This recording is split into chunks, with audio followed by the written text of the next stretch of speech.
Jesus. We're having too much fun. This is what I'm going to miss. Keeping it real. Yeah. I'm Vanessa Briggs, the president and CEO of the Alliance for Health Equity, where we really do try to instill community inclusion and engagement as we try to transform the greater Coatesville area.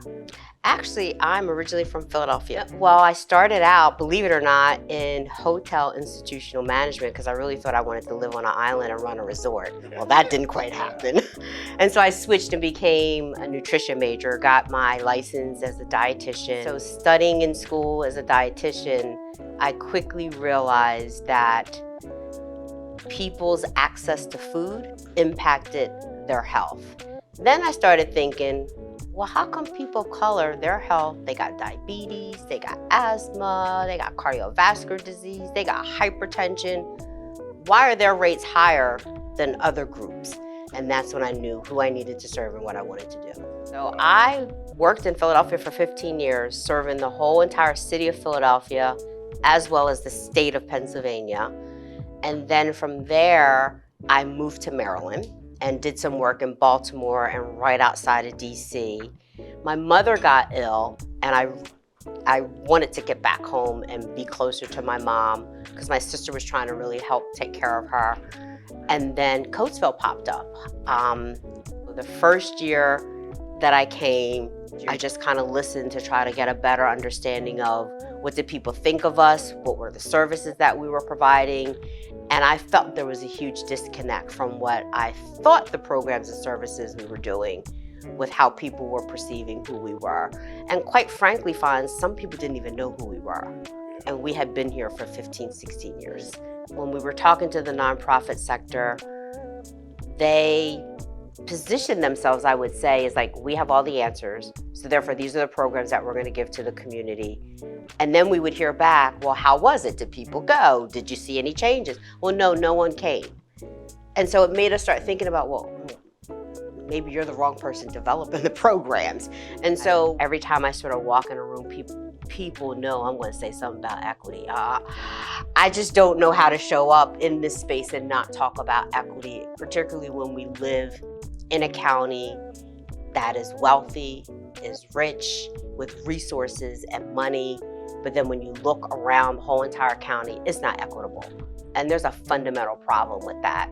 And so my watershed moments are making sure that it's okay to talk about racism and equity and justice, and making sure that it's not a fake seat that's put around the table for all voices, but a seat where decisions can be made collectively. Like, to me, that's how I think you solve problems. It can't just be this top down, we've got money, we're gonna tell you.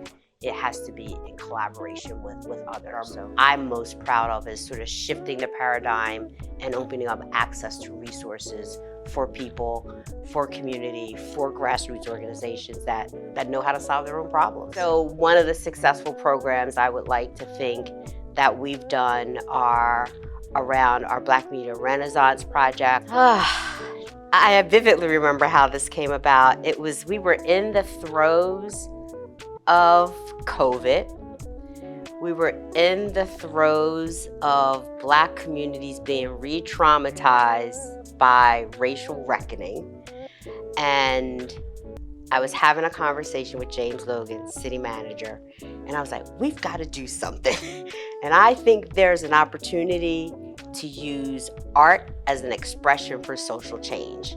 And so from that, a colleague of mine who runs another foundation is in media, and she put out a request for proposal. And so I remember having this conversation with James, and we were on the phone, and all that I had was a napkin to write on. I literally wrote 4 bullets on a napkin, and then that's how Coatesville Black Media Renaissance was birthed. But there are nuances and voices when you use art to express social issues. And that's really what Black Media Renaissance is about, is address the social issues through art, but more importantly, make sure that those voices are part of mainstream media.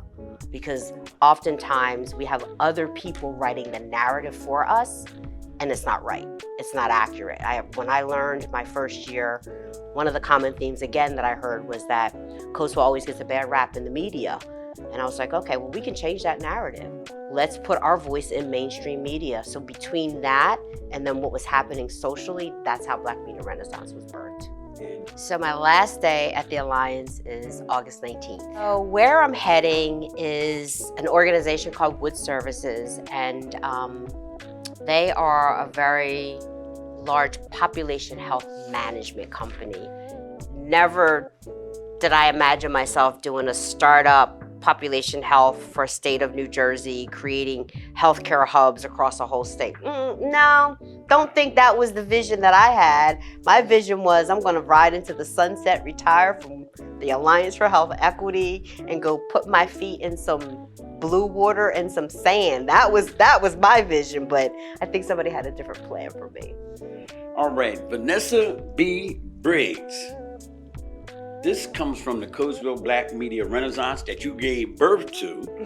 And right now, CBMR recognizes you as a woman of excellence for your outstanding, dedicated, and devoted service to our community.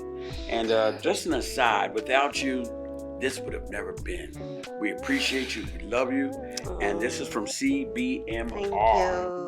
Thank you. This is absolutely beautiful. Not necessary, but beautiful.